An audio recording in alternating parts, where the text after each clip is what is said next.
Was I the only one that got chills when you saw Gearless Joe's old self, Junk Dog, literally crumbling off of him and hitting the floor? And as he stands tall with no gear on him, it like symbolized him being reborn. Was I the only one that loved that scene? Because that part of the episode got me so pumped. And I was with the crowd, I was with our characters, screaming, Gojo, Gojo, fight for what you believe in, continue to fight, you are free, fight for your freedom. I'm like, yo, that's incredible. This is absolutely incredible writing, just to see the way that was done, because the entire episode, the message of it, with Joe walking onto the ring with his gear on, was basically him saying, I want this old self of mine to get completely battered, abused, and destroyed. That's kind of what the message of that was. When he walked onto the ring and you saw this dude, Glenn, just whamming him in the side, hitting his gear, like, had Joe literally defend himself, not with blocking, but by using his gear. He took hits multiple times. He was allowing his gear and everything just to get damaged, just to prove a point. He was allowing his old self just to crumble and hit the ground before he can move on and be a new man. And that is kind of what this episode was about. And just, holy crap, incredible writing. Just like every single episode, all the build-up since the very beginning, the first episode, was literally for this scene. Like, the whole term Gearless Joe was literally for him to be reborn into someone completely new.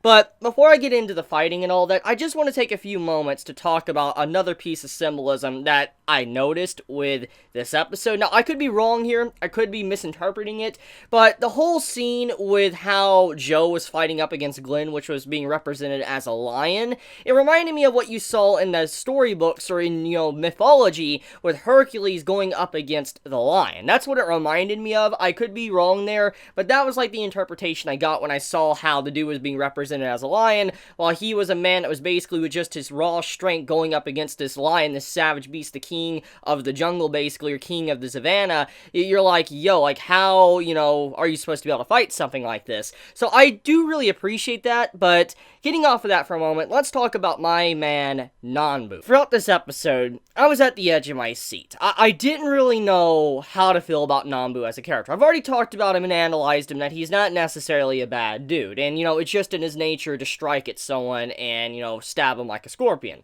But I still didn't think he was a relatively bad dude, because throughout the last episode, you could see he was very guilty. He felt very hurt of what he did. Like, what he did to Joe, what he did to Sacho and all that, he felt guilty. And he carried that weight with him throughout the last episode. And then this episode opens up with him literally drinking, sitting in a car, and you can just see how this man is just super depressed and doesn't really know what to do. And I was talking about this in the last week's episode review, that he might be trying to sacrifice himself. And it did look like that's where the direction of the story was going in this episode, when he stood up to the Mafia, and he was sitting there fighting them back and all that while they're holding out knives, and then someone was about to pull out a gun. You're like, oh my god, is he about to die?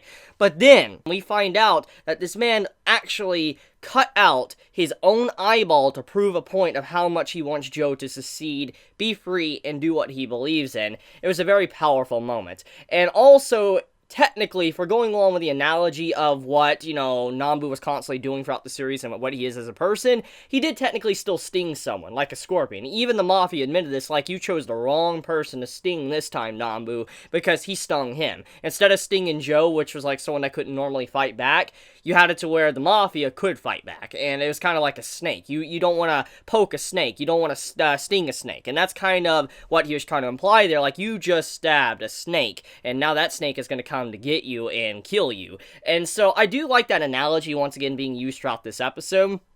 Basically, Nambu proved a point, that he still is the same person in terms of, stabbing or stinging someone, but at the same time, though, he doesn't want to harm his close friends. If he's going to have to sting someone, he wants to sting someone that, is obviously worthy of sting or needs to be stinged. He doesn't want to sting someone he deeply does care about.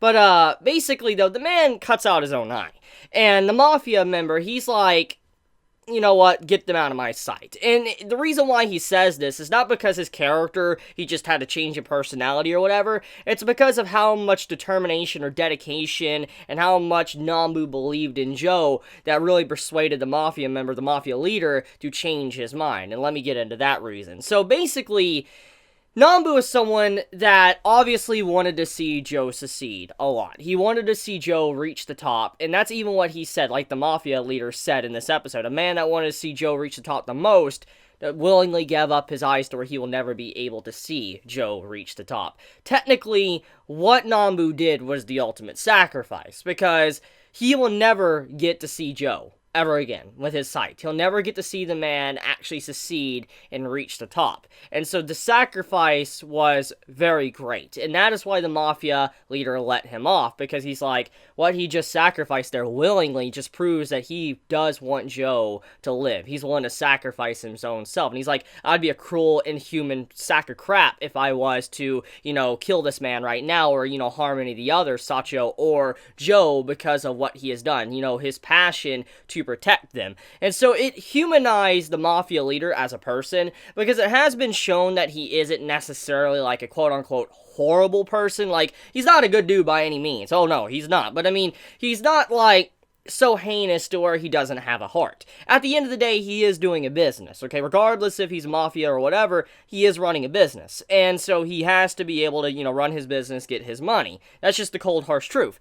And basically, with the way he acted towards Nambu, he was just being like a boss. He was like, I need my money and all that. But then he saw how his subordinate, or someone that was supposed to do work for him, reacted. He's like, you know what? I'm not going to do anything against you, because what you did just showed how much balls you have, but I don't want to be a monster that just takes this away, takes any more from you after what you're willing to sacrifice. It just showed that he changed as a person. Nambu was willing to stand up and fight for what he believed in, and also protect others and sacrifice himself for other people as well. So that is why he backed off. So just great scene entirely for Nambu as a character. I don't think that could have been done in any better way, and definitely probably one of the best scenes, I think, of the series to date. Well, besides the, gearless Joe being reborn and coming out of his broken gear and all that hit the ground. Holy crap, that's an amazing scene. But okay, so let's talk about the fight and also the music and stuff. So the fight that went down in this episode, you're always on the edge of your seat. You didn't really know what was going to happen throughout the episode. You didn't know if Joe was going to, concede and actually throw the match. You didn't know if Joe was just going to take a heavy beating to the point where he almost dies to prove a point and then get defeated. I mean, I also had a theory while watching the episode that maybe Joe might be trying to pull something to where everybody might bet on, the dude, Glenn, and then once, Joe wins, it's an upset to where, the people that did bet on Joe, they get the most money, because, I mean, you had it to where Glenn was betted on the most. That's what I'm assuming, that's what I thought was going to happen, when I was watching this episode, but then it didn't happen. I was like, oh, they went this route, and just I think it was very satisfying how Joe actually won in the end. It proved that he's a really skilled fighter, and he has a lot of endurance, and it does show if the man does have gear, that he's definitely, ridiculous. So it really proved that in this fight, because, I mean, he was actually tanky as hell. This man was tanking so many blows using his gear to just, tank certain hits and all that, and this man was just literally fighting, slowly having everything undone, while he eventually became his title, Gearless Joe. It's kind of cool in a way. I don't know. I hopefully it's not just me that really enjoyed that scene. It was very savage, and honestly, I'm just like, I don't know how they're going to be able to beat this episode. It was just so good.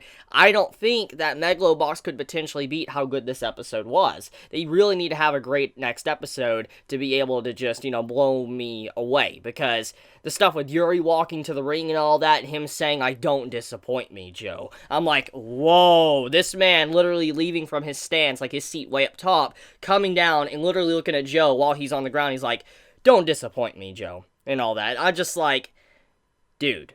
Yuri, man, giving this man that, encouragement, that pep talk and all that, telling him that he needs to get back up if he wants to face him.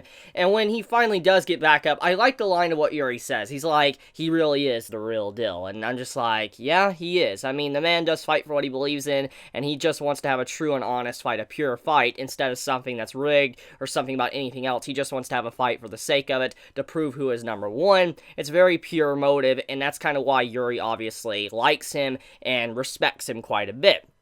Now, let's talk about Yuki for a second. So, Yuki, the leader of Shirato and all that, Yuki has definitely matured quite a bit, especially with the beginning segment of this episode with the flower scene. It shows that she has started to shift her viewpoint away just from the company and more onto Yuri and Joe's fight. For instance, at the beginning, or the main motive of Yuri's match was just for her to sell the Shirato armor. But the more the series continues and the more she learns about Yuri as a person and also Joe, you can see to where she's starting to realize that there's just more to this fight than just selling stuff for her company. It's a really, really important match for Joe and Yuri as individuals to prove themselves and to fight for what they believe in, and you can see how she's kind of being dragged alongside these two individuals, especially at the beginning, and also how she was acting towards, Sacho as well. So, I mean, I think this series is absolutely incredible, and I'm so glad that so many of you guys recommended me to watch it, because if it wasn't for you guys recommending me to watch this, I might not have given it a chance. So just once again,